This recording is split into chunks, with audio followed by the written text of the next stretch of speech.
The rainwater fills rivers, lakes, ponds, and streams. Most of the village, town, and cities are located near these water bodies. Okay, some of the rainwater seep into the soil till it reaches a layer of solid rock. Hence, it collects here as underground water. कुछ जो हमारा rain water है वो lake, river और pond, streams में चला जाता है, और जो कुछ होता है जो हमारी जो है जो हमारी अर्थ है वो अब्जॉर्ब कर लेती है उस वाटर को, रेन वाटर को, जो सॉइल है अब्जॉर्ब कर लेती है, और वो कहाँ हमारे बिल्कुल अर्थ की निचली लेयर्स पे चला जाता है जहां तक सॉलिड रॉक्स आ जाती हैं। तो वो क्या होता है हमारा underground water. People dig wells and tubewells to get the underground water. We also use hand pump to draw this water. और इस वाटर को हमें अगर चाहिए यूज करना है, we have to use this water, then we dig wells and tubewells, और also use hand pump to draw this water. The well water contains salt and germs. This water should be boiled before drinking. A tubewell uses electricity to draw the water out. और जो well का water होता है उसमें salt और germs होते हैं, क्योंकि वो ओपन होता है, तो उसको हमें विदाउट बॉईल करके वाटर को नहीं पीना चाहिए। और हम ट्यूबवेल का जो यूज करते हैं, आपने देखा होगा फार्मर्स करते हैं ट्यूबवेल का यूज अपने क्रॉप को कल्टीवेट करने के लिए, उनको इरिगेट करने के लिए, पानी देने के लिए। तो उसके लिए हम इलेक्ट्रिसिटी का यूज करते हैं। इलेक्ट्रिसिटी की हेल्प से वो बहुत तेज प्रेशर में पानी को वो अपने खेतों में डाल पाते हैं। Beside the large amount of water in the rivers, seas and oceans, some amount of water is also present in the air. इन सब के अलावा, यहाँ तो सब पानी है, हमें पता है रिवर्स, ओशन, सीज में है, बट हमारी एयर में भी वाटर होता है। It is the form of water vapour, और वो किस में होता है, वाटर वेपर की फॉर्म में होता है। इसके बाद हमारा नेक्स्ट स्टेप है, टॉपिक है इवेपोरेशन, जिसका हमने एग्जांपल देके आपको बताया ही है कि जब हमारा वाटर हीट के कांटेक्ट में आता है और वो गैस में कन्वर्ट हो जाता है, वाटर वेपर में कन्वर्ट हो जाता है, वो प्रोसेस होता है evaporation. The change of water into water vapour due to heating is called evaporation. There are many factors that affect the process of evaporation.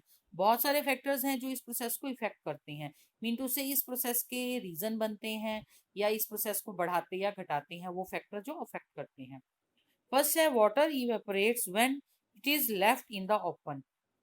अगर हम ओपन में रखते हैं वाटर को तो वो जल्दी इवेपोरेट होता है। इसके लिए एक एग्जांपल बताया हुआ है कि हम एक टम्बलर ले सकते हैं, ग्लास टम्बलर, और उसको हम उसको भर के रखें अगर हम उसको वाटर को, और उसको एक ओपन एरिया में रख देते हैं, और उस ग्लास को हम 2 या 3 डेज बाद देखेंगे तो ऑटोमेटिकली वो ग्लास फुल से हाफ हो चुका होगा। तो ये क्या हुआ, ओपन एरिया में होने की वजह से उसने वाटर को ऑब्जर्व हो गया एयर के द्वारा। Take a glass of tumbler filled completely with the water and keep it in open. Observe the glass after 2 or 3 days. You will see that the level of water has gone down in the tumbler. It is because of water has changed into water vapor and disappeared. Okay, next point. Water evaporates faster when the surface is large. जब large surface होता है तो वो ज्यादा fast काम करता है evaporation का process. Take equal amount of water in a glass and tumbler and a large bowl, keep them under the sun for few hours, then measure the quantity of water in the boat. You will see that the water in the large bowl has evaporated more. This is because the surface of water is larger in the bowl as compared to the tumbler. Mean to say अब ये एक experiment क्या है कि आप एक bowl लेंगे और एक टम्बलर लेंगे, दोनों में इक्वल क्वांटिटी में वाटर डालेंगे और उसे कुछ आवर्स के लिए सन के में धूप में रख देंगे। तो क्या होगा, जो बाउल का पानी है वो ज्यादा अब्जॉर्ब हो जाएगा देन टम्बलर। टम्बलर में ज्यादा पानी होगा, बाउल में कम पानी होगा। इससे क्या पता चला हमें कि सरफेस भी एक फैक्टर है जो इफेक्ट करता है इवेपोरेशन के प्रोसेस को। Next one, water evaporate faster when the temperature is high. जब टेम्परेचर हाई होगा तो भी हमारा जो ये प्रोसेस है ज्यादा तेजी से वर्क करेगा। Take equal amount of water in two similar bowl, keep one under the sun and other in the shade, observe both bowls after 3 hours. You will see that more water has evaporated from the bowl placed under the direct sunlight. जब हमारे पास sunlight में direct हम water रखेंगे वो ज्यादा जल्दी absorb होगा जो हमारा अंदर शेड में छाया में पड़ा है उसके कंपैरिजन में। एंड लास्ट पॉइंट, इसका लास्ट पॉइंट फैक्टर क्या है, water evaporate faster when the air is dry. जब एयर में ड्राइनेस होती है, ह्यूमिडिटी नहीं होती, नमी नहीं होती है एयर में, तो भी वो वाटर को ज्यादा एब्जॉर्व करती है।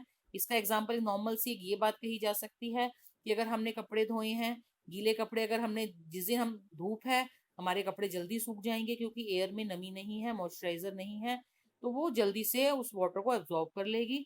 और अगर यही हम बारिश वाले दिन अपने कपड़े गीले खड़े करते हैं तो वो देर से सूखते हैं क्योंकि ऑलरेडी हमारी एयर में वाटर है, उसमें नमी है, ह्यूमिडिटी है, तो वो उतना ही कम वाटर को एब्जॉर्ब करेगी।